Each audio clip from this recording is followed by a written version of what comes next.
உமக்கு மேல் ஒருவரும் இல்லையே, எல்லோருக்கும் மேலாக உயர்ந்தவர். உமக்கு மேல் ஒருவரும் இல்லையே. அல்லேலூயா, அல்லேலூயா, அல்லேலூயா, ஆமென். அல்லேலூயா, அல்லேலூயா, அல்லேலூயா, ஆமென். ஒருவரால் சிருஷ்டிக்கப்படாமலே தாமாக என்றென்றும் இருப்பவர். ஒருவரால் சிருஷ்டிக்கப்படாமலே தாமாக என்றென்றும் இருப்பவர். அல்லேலூயா, அல்லேலூயா. இப்பொழுதும் கூட நீதிமொழிகள் புஸ்தகத்தை தொடர்ந்து படிக்கிறோம். நீதிமொழிகள் 4வது அதிகாரம் 20வது வசனம் முதல் 27 வரை முதலாவது வாசிக்கிறேன். என் மகனே, என் வார்த்தைகளை கவனி, என் வசனங்களுக்கு உன் செவியை சாய். அவைகள் உன் கண்களை விட்டு பிரியாதிருப்பதாக, அவைகளை உன் இருதயத்துக்குள்ளே காத்துக்கொள்.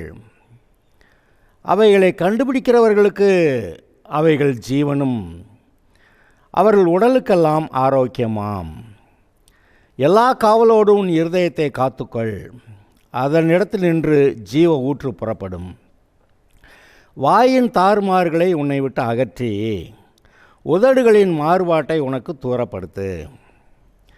உன் கண்கள் நேராய் நோக்க கடவது, உன் கண்ணிமைகள் உனக்கு முன்னே செவ்வையாய் பார்க்க கடவது.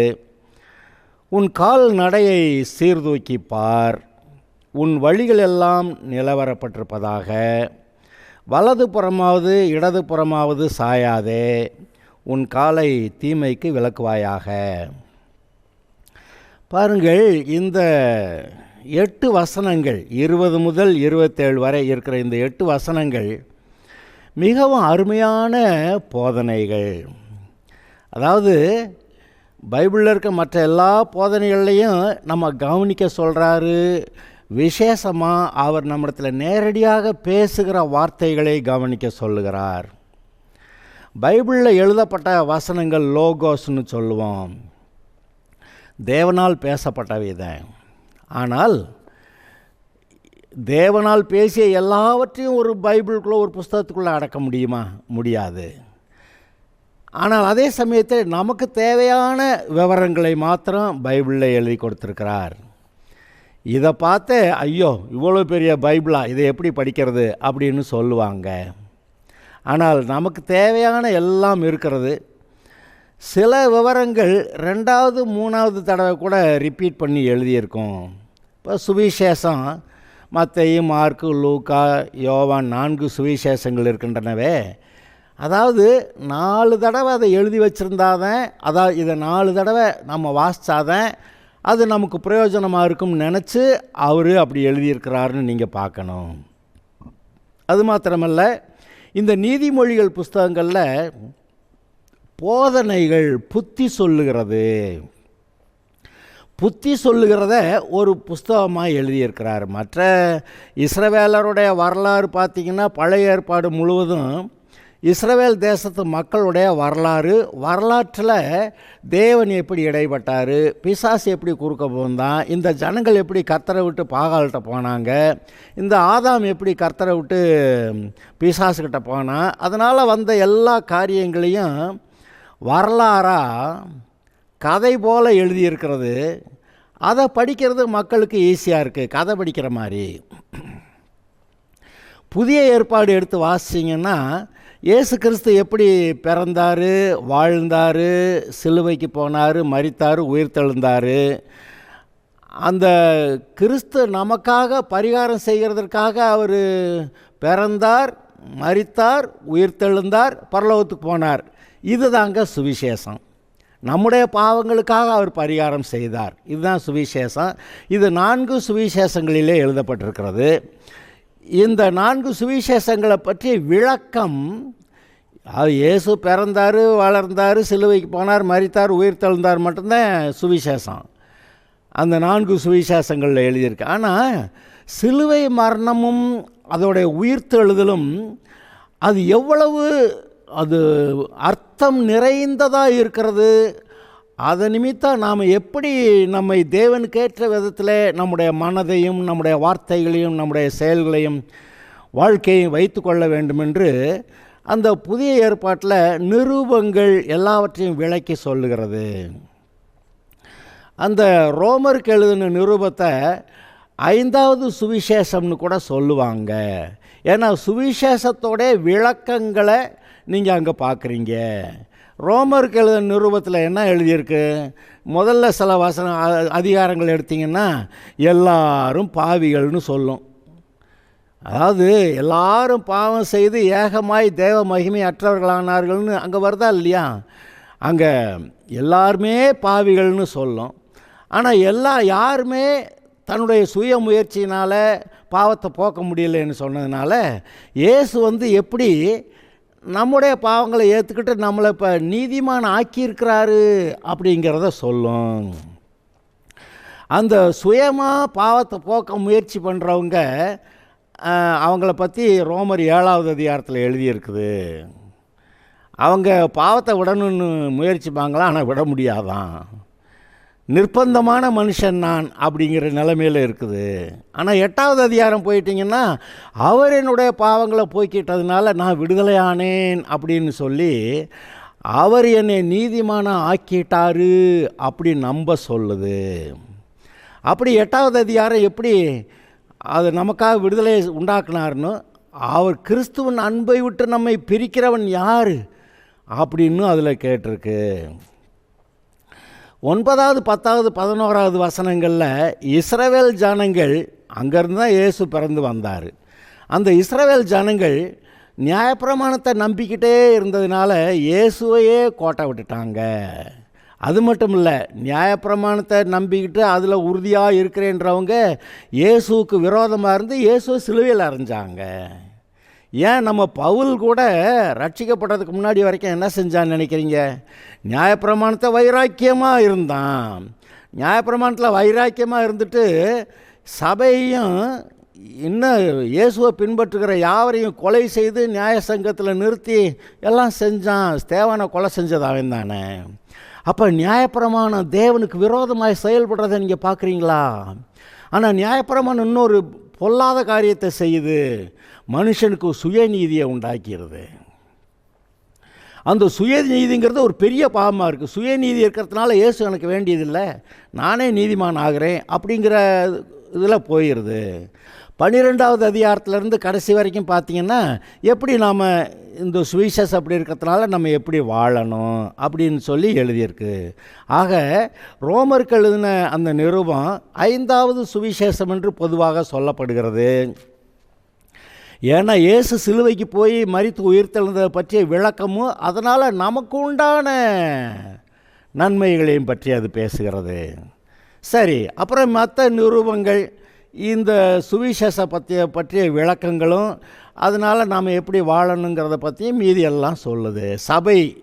சபைனா இயேசு ஆண்டவராக ஏற்றுக்கொண்டவர்கள் தேவனுக்கு ஏற்ற விதத்தில் எப்படி இந்த இயேசு கொடுத்த ரட்சிப்பை காத்து கொள்ளணும் அப்படிங்கிறத பற்றி தானே எழுதியிருக்கு.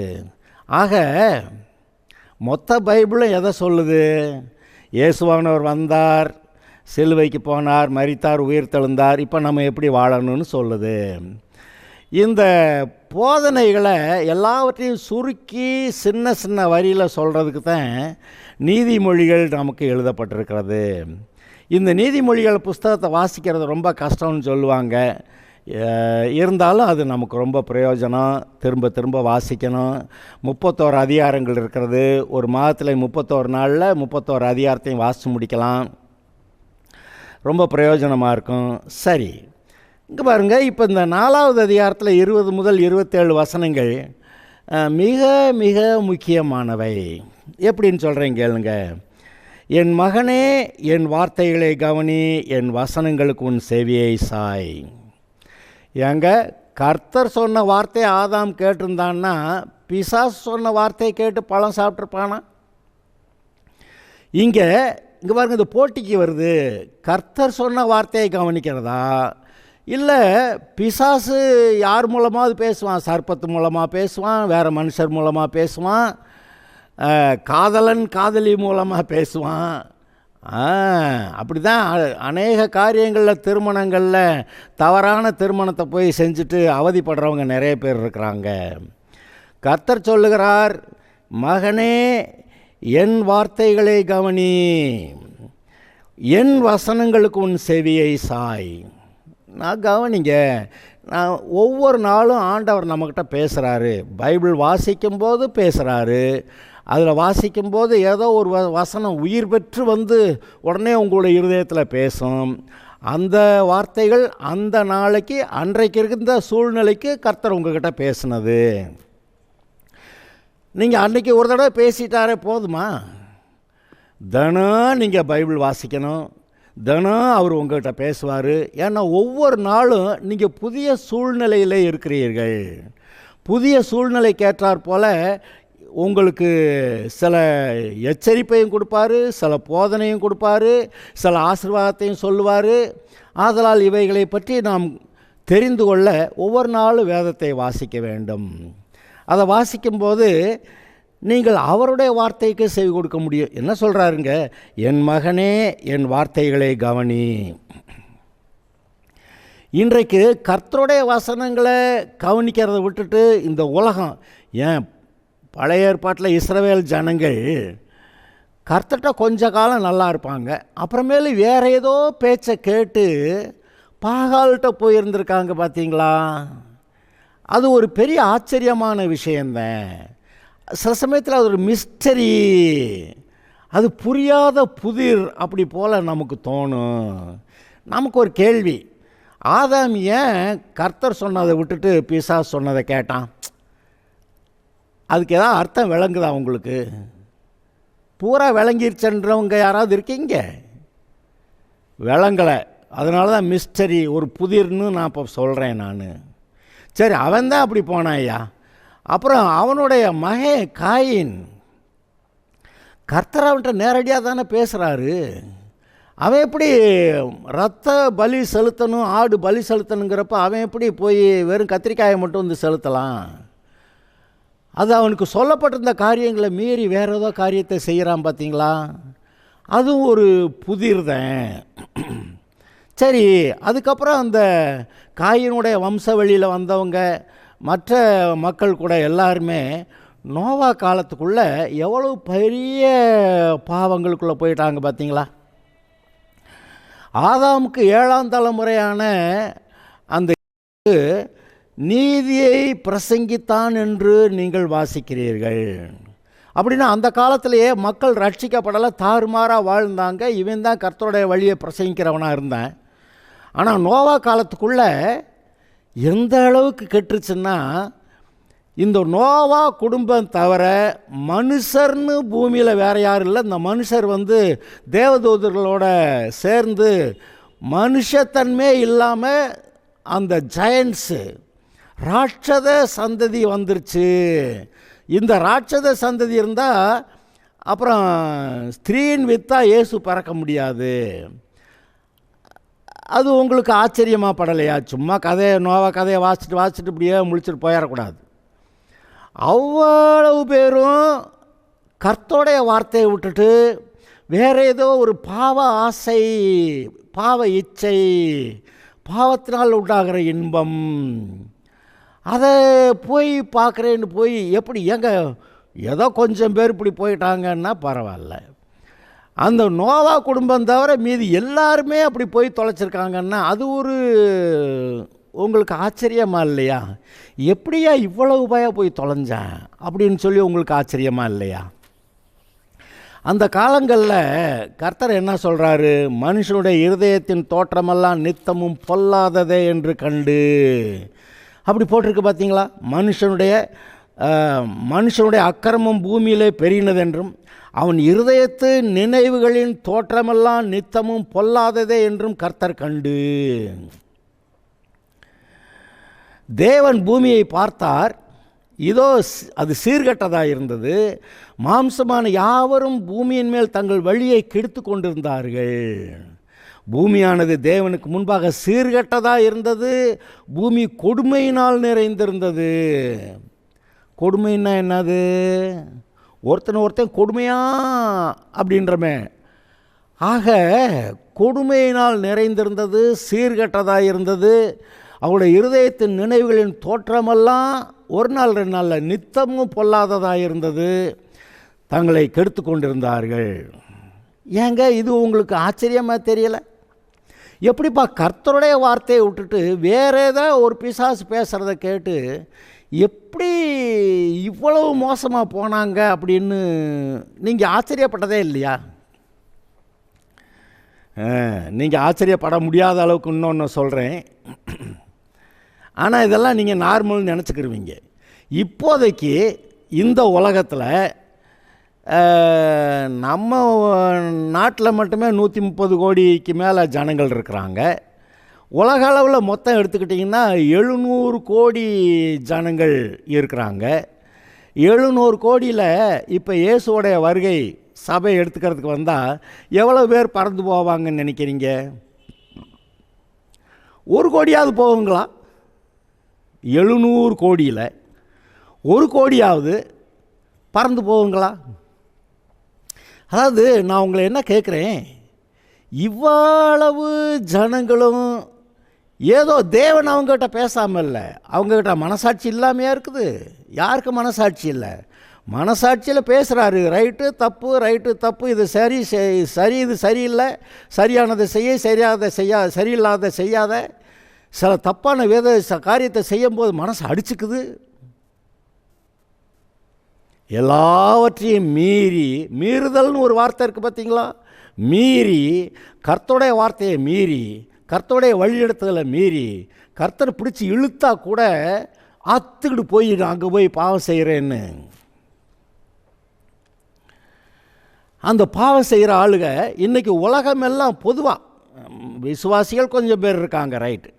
மற்ற மீதி உலகம் முழுவதுமே பாவத்திலே நிறைந்து பிசாசு கொடுக்குற ஆலோசனையை கேட்டு அதில் பிரியமாக போய் ரோமர் 1வது அதிகாரத்தில் கடைசி 2-3 வசனத்தை வாசிங்க, இந்த மக்கள் எப்படி இருக்கிறாங்கன்னு சொல்லி அதில் விளக்கி எழுதியிருக்கு. இன்றைக்கி அப்படிப்பட்ட பொல்லாத கூட்டமாக, ஆனால் மக்களுடைய பார்வையில் எப்படி இருக்குது? அமெரிக்காவா அது பெரிய வளர்ந்த நாடு, ரஷ்யாவா அது கொஞ்சம் பொருளாதாரம் குறைவாக இருந்தால் கூட அவங்க சந்திரனுக்கு ஸ்புட்னிக்கெல்லாம் விடுறாங்க, சீனாவா அடையப்பா அவங்க கடவுளே இல்லைன்னு சொன்னால் கூட உலகத்தில்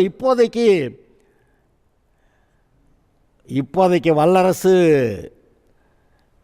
இந்த சீனா தான் மாதிரி இருக்கா இல்லையா? இன்றைக்கு இருக்கிற அளவில் அமெரிக்காவுக்கு அடுத்தபடியாக நிறைய ஆயுதங்கள், ஏரோப்ளேன், கப்பல்கள் வைத்து யுத்தத்துக்கு ரெடியாக இருக்கிறதுல, அதுவும் ரொம்ப டெக்னாலஜியோடு இருக்கிறதுல சீனா வந்துருச்சு. இவ்வளவு ஜனத்தொகை, எல்லா கடவுள் இல்லைன்னு சொல்லியிருக்கோம். ஆனால் அங்கே கொஞ்சம் பேர் ரகசிய கிறிஸ்தவங்க இருப்பாங்க. அமெரிக்கா ரொம்ப பாலியல் குற்றங்கள் நிறைந்த ஒரு நாடு. அதே போல் ஐரோப்பிய நாடுகளும் பாலியல் குற்றங்கள் நிறைந்த நாடுகள். என்ன அநியாயமாக இருக்குது! அதாவது படித்தாங்க, படிக்கலை, பொருளாதாரத்தில் முன்னேறினாங்க, அறிவியல் ரீதியாக முன்னேறினாங்க, அதெல்லாம் விடுங்கங்க. கர்த்தருடைய வார்த்தையை கேட்டு நீதிமான்களா அவருடைய பிள்ளையாக வாழ்கிறாங்களா அந்த கேள்வியை கேட்டால் எவ்வளோ பேர்? ஏறக்குறைய நோவா காலத்தில் எல்லாரும் அழிக்கப்பட்டது போல் அது மாதிரி சூழ்நிலை இப்போ இந்த உலகத்தில் வந்திருக்கா இல்லையா? இயேசு சொன்னாரே, கடைசி காலங்களில் நோவா காலத்தில் இருந்தது போல், லோத்து காலத்தில் இருந்தது போல் பூமியில் மக்கள் இருப்பாங்கன்னு சொன்னாரே, அதுக்கு வந்துருச்சா இல்லையா? இப்போ தேசங்களில் நீங்கள் கேள்விப்படுற பாலியல் பலாத்காரங்களும் அந்த கொலை வெறிகளும் மத வெறிகளும் ஜாதி வெறிகளும் அன்புக்கு இடமில்லாமல் பண்ணிருச்சாங்க. அன்பு இல்லை, அவன் கெட்டிக்காரத்தனமாக இருக்கிறதான் பார்க்குறானே ஒழிய தேவனுடைய பிள்ளையா அன்போட கூட சாந்தமாக மனத்தாழ்மையாக ஒருவருக்கு ஒரு உதவியாக இருக்கக்கூடிய அந்த காரியங்களை காணமே. இன்றைக்கும் கூட அநேக உதவிக்கரம் நீட்டுகிற ஆர்கனைசேஷன்ஸ் இருக்குது. ஆனால் அவங்க ரட்சிக்கப்பட்டவங்களா? ரட்சிக்கப்படாமையே இருந்துக்கிட்டு மற்றவங்களுக்கு உதவி செய்கிறேன்னு சொல்கிறாங்க. ஏங்க இவங்க உதவி செஞ்சதுனால பரலோகமாக போகிறாங்க? இயேசு கிறிஸ்து ஒருவரே பாவங்களை போக்க தகுதி உள்ளவர். ஏன்னா அவர் தான் நமக்கு பரிகாரம் செஞ்சவர். இவரை விட்டுட்டு, இவருடைய வார்த்தையை விட்டுட்டு மற்ற எல்லாவற்றையும் செய்கிறேன்றாங்க. கர்த்தர் பைபிளில் என்ன சொல்கிறாரு? நானே வழியும் சத்தியமும் ஜீவனுமாயிருக்கிறேன், என்னால் என்று ஒருவனும் பிதாவிடத்தில் வரமாட்டான்னு இயேசு சொன்னால், நம்ம ஆளுக இந்த இயேசுநாதர் தவிர நீ எதை வேணாலும் கும்பிட்டுக்க, என்ன வேணாலும் செஞ்சுக்க அப்படின்னு தானே இந்த உலகம் சொல்லுது. நான் இப்போ கேட்குறேன், இயேசுவை ஆண்டவராக ஏற்றுக்கொண்டதுனால வரக்கூடிய உபத்திரவங்கள் வேறு எந்த வழிபாட்டில் போகிறவங்களுக்காவது இந்த மாதிரி உபத்திரவங்கள் உண்டாகுதுங்களா? அதாவது நீங்கள் ஒரு கல்லை தூக்கி வச்சுக்கிட்டு நான் உன்னை கும்பிட்றேன்னா அதுக்கும் ஒருத்தர் ஒன்றும் சொல்ல மாட்டாங்க. பிசாசை கும்பிட்றேன்னு சொல்கிறவங்கள கூட ஒருத்தர் ஒன்றும் சொல்ல மாட்டாங்க. அது நான் இங்கே கும்பிட்றேன், அங்கே போகிறேன், மலையில் ஏறி கும்பிட்றேன், இந்த பாதாளத்தில் இறங்கி, ஏதாவது மலை மேலே ஏறணும், இல்லாட்டி பாதாளத்தில் இறங்கணும், இல்லாட்டி ஏதாவது சமுத்திரத்தில் போய் குளிக்கணும், இல்லாட்டி ஆற்றுல குளிக்கணும். இதுதான் இவங்களுடைய பாவத்தை போக்குறதா நினைக்கிறாங்க. அவ்வளவு பைத்தியக்காரத்தனம் இல்லையா? எவ்வளவு பைத்தியக்காரத்தனமா! 6 அறிவு படைத்தவன் 5 அறிவு உள்ள மிருகத்தை வணங்குறேங்கிறான். மற்றபடி ஒரு அறிவும் இல்லாத கல்லை வணங்க முடியுதுன்னு அவனுக்கு முடியுது. ஆனால் பாருங்கள், வாட்ஸ் த ப்ராப்ளம்? கர்த்தர் சொல்கிறார், நானே தேவன், என்னையன்றி உனக்கு வேறு தேவர்கள் உண்டாயிருக்க வேண்டாம் அப்படின்னா, வானத்திலேயாவது பூமியிலேயாவது இருக்கக்கூடிய எந்த ஒரு காரியத்துக்கு ஒப்பா நீ ஒரு சிலையை விக்கிரகத்தை செய்ய வேண்டாம், நமஸ்கரிக்க வேண்டாம், சேவிக்க வேண்டான்னு சொன்னால் எதை வேண்டான்னு அவ்வளவு செய்வாங்க. ஓய்வு நாளை நீ பரிசுத்தமாக ஆசரிக்கணுன்னா அந்த நாளில் ஞாயிற்றுக்கிழமை தான் இன்றைக்கி மற்ற எல்லா வேலையும் பார்க்க ஏன் விசுவாசிகளே ஓடுறாங்க? என்னையா நடக்குதுங்க? கர்த்தருடைய நாமத்தை வீணிலே வழங்காது இருப்பாயாகன்னா இவங்க செய்கிற பாவத்தினால கிறிஸ்டியன்னு சொல்லிக்கிட்டு கர்த்தரோட பேரை கெடுக்கிறாங்க.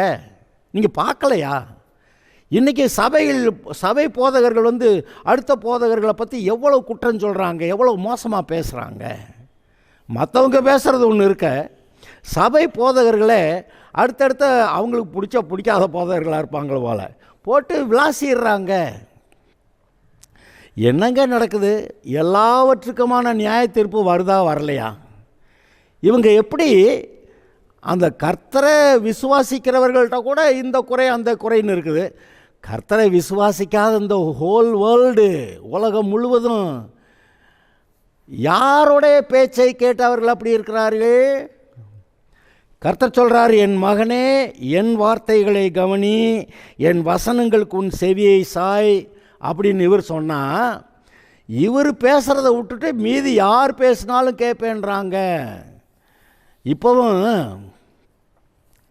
அந்த காலத்தில் சொல்லுவோம் இந்த சினிமா தான் உலகத்தை கெடுக்குதுன்னு, அப்புறமா சொன்னோம் இந்த டெலிவிஷன் தான் உலகத்தை கெடுக்குதுன்னு, அப்புறமா சொன்னோம் இந்த செல்லு தான் உலகத்தை கெடுக்குதுன்னு. இப்போ செல்லுலையும் கூட இந்த பாலியல் பலாத்காரங்கள்லாம் ரொம்ப அதிகமான அளவில் அது வருகிறது. அது சிறு பிள்ளைகள்லாம் கெடுத்துருது. அதான் ஒரு ஆள் சொல்லியிருக்கிறாரு, 1950-60 வரும்போதே அந்த இன்னசென்ஸு, சிறு பிள்ளைகள்கிட்ட இருந்த இன்னசென்ஸு மறைய ஆரம்பிச்சிருச்சான். 1960-70க்கு பேர பார்த்திங்கன்னா இன்னசென்ட்டாகவே இல்லை. இது என்ன இந்த பிள்ளைய பிஞ்சிலே பழுத்த மாதிரி பேசுது அப்படின்னு சொல்கிற மாதிரி, அதாவது ஒரு காலகட்டத்திலே மாறிவிட்டது. இப்போதைக்கு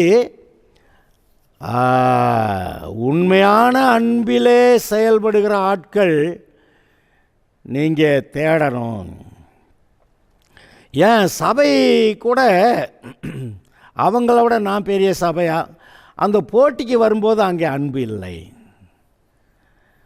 சரி, சபை நடத்துறது சரி, பெருசாக நடத்தணும் சரி, கர்த்தருடைய சித்தத்தை செஞ்சு பெரிய ஆள், அதெல்லாம் அந்த கண்ணோட்டம் சரியாக இருக்க வேண்டும் அல்லவா? சரி, நம்ம அதை பேச வரல. இப்போ நான் என்ன சொல்ல வர்றேன்னா, இங்கே இவ்வளவு ஜனங்களும் கர்த்தருடைய வார்த்தையை கேட்கிறதை விட்டுவிட்டு அந்த சர்ப்பம் சொன்ன வார்த்தையை கேட்டு ஆதாம் பழம் தின்னது போல இன்றைக்கு சர்ப்பம் போல மனுஷிகள் பேசுகிறார்கள்.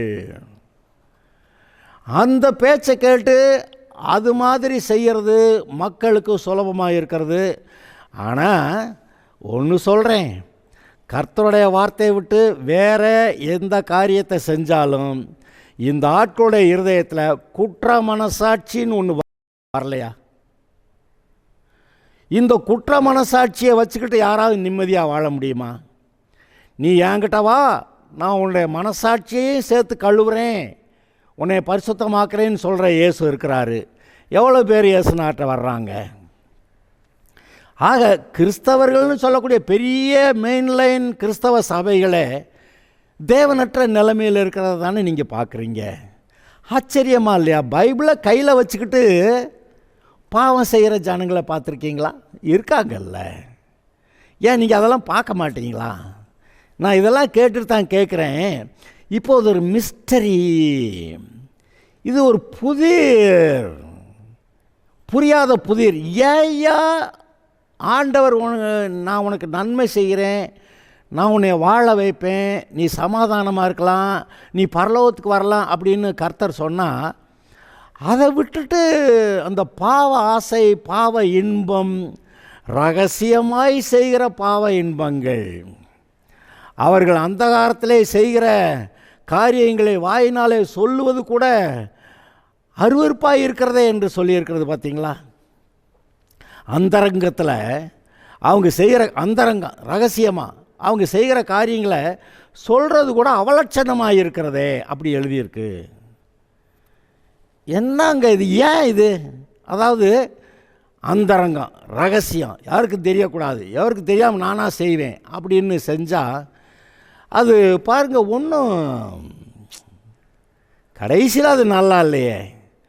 அதனால் மனசு கெட்டு, சரீரம் கெட்டு, இது தனி மனிதனுடைய வாழ்க்கை மட்டுமா, குடும்ப வாழ்க்கையை கெடுத்து நாசமாக்கி, பெற்றோர்கள் பிள்ளைகளை வளர்க்க வேண்டிய விதத்தில் வளர்க்காமல் போய், எந்த அளவுக்கு இவர்களை நற்குணத்திலையும் படிப்புலையும் உயர்த்தி நல்ல தேசத்தில் நல்ல ஒரு ஸ்தானத்தில் பிள்ளைகளை வைக்கணுமோ அது மாதிரி பெற்றோர்கள் வைக்க முடியாமல் போய், அதெல்லாமல் எழுத்த வீட்டுக்காரன் அவனை பற்றி பொறாமப்பட்டு அவன் பிள்ளைங்க நல்லா படிக்கிறாங்க, அதிக மார்க் வாங்குறாங்கன்னு, அவன் பிள்ளைங்க மார்க் வாங்குறாங்கன்னு தான் பிள்ளைகளை போட்டு வஞ்சு அந்த குடும்பத்தில் இருக்க சமாதானத்தை கெடுத்து இவங்க போய் வேலை செஞ்சு சம்பாதிக்க வேண்டிய அளவுக்கு சம்பாதிக்க முடியாமல் போய், அதாவது ரத்த வேர்வை சிந்தி தான் நீ சாப்பிடணுன்னு கர்த்தர் ஆதாம்கிட்ட சொல்லிட்டார் பார்த்தீங்களா?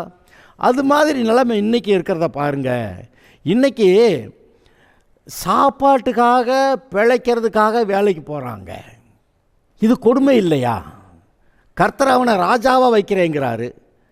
ஆனால் இவன் பாவம் செஞ்சு விட்டு நான் சாப்பாட்டுக்காக நெற்றி வேர்வை செஞ்சு கூட சாப்பாட்டுக்காக உழைச்சி சாப்பிட்டுக்கிறேன்னு சொல்கிறான். ஏங்க உங்கள் பிள்ளைகளை நீங்கள் எத்தனை பேர் இந்த மாதிரி கொடுமையாக வேலை வாங்கி அடிமை வேலை வாங்கி சாப்பாடு போடுவேன்னு சொல்லுவீங்க? தேவன் எவ்வளவு நல்லவர்! அப்படி நல்லவர்கிட்ட இவங்க எல்லா பைத்தியக்காரத்தனங்களையும் செஞ்சு இப்படி த ஹோல் வேர்ல்டு, இந்த உலகமே இப்படி ஏதோ ஒரு பைத்தியம் பிடிச்சது போல் எல்லாரும் அலையிறத பார்த்தா ஆச்சரியமாக இல்லை? ஆனால் இந்த உலகத்தில் எல்லோரும் நல்லா இருக்காங்கன்னு நம்ம நினைக்கிறோம். எல்லாரும் ஏதோ ஒரு விதத்தில் பிசாசோடைய கட்டுப்பாட்டுக்குள்ளே, மந்திரவாதியோடைய கட்டுப்பாட்டுக்குள்ளே இருக்கிறத நீங்கள் பார்க்கலையா? இப்போ சொல்கிறேன். அவர் சொல்கிறார், என் மகனே என் வார்த்தைகளை கவனி, என் வசனங்களுக்கு உன் செவியை சாய். இப்பொழுதும் கூட நீங்கள் கர்த்தருடைய வார்த்தையை கேளுங்கள், அவருடைய வார்த்தையை கேட்க உங்களுடைய செவியை சாயுங்கள், அது உங்களுக்கு நன்மையாக இருக்கும்.